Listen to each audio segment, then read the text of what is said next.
utos na budget insertions at paggamit ng illegal na droga. Ilan lamang ito sa mga pinakabagong akusasyon na ibinabato kay Pangulong Ferdinand Marcos Jr.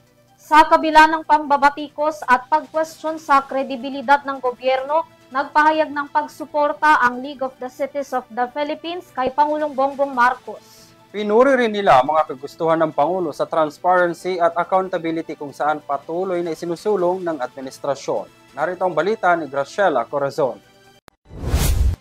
Muling tiniyak ng League of Cities of the Philippines or LCP ang kanilang buong suporta sa liderato ni Pangulong Ferdinand R. Marcos Jr. Ito ay sa gitna ng mga paratang laban sa Pangulo. Sa inilabas na pahayag ng LCP, nakikiisa ito sa Pangulo mula sa pagsisikap nitong higit pang palakasin ang local government units or LGUs, partikular na sa pagpapaulad ng mga infrastruktura, edukasyon at serbisyong pangkalusugan sa bansa.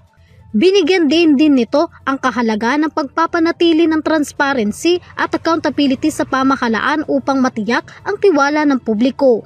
Nakahanda rin umano ang kanilang hanay para sa mga pangunahing programa ng administrasyon ni PBBM, lalo na umano iisa lamang nila ang kanilang layunin. Ito ay magtayo ng isang makatarungan, progresibo at matatag na bansa. Samantala, tiniyak ng LCP na mananatili ito katuwang ang pamahalaan sa pagpapaunlad ng mga reformang makabubuti para sa bayan.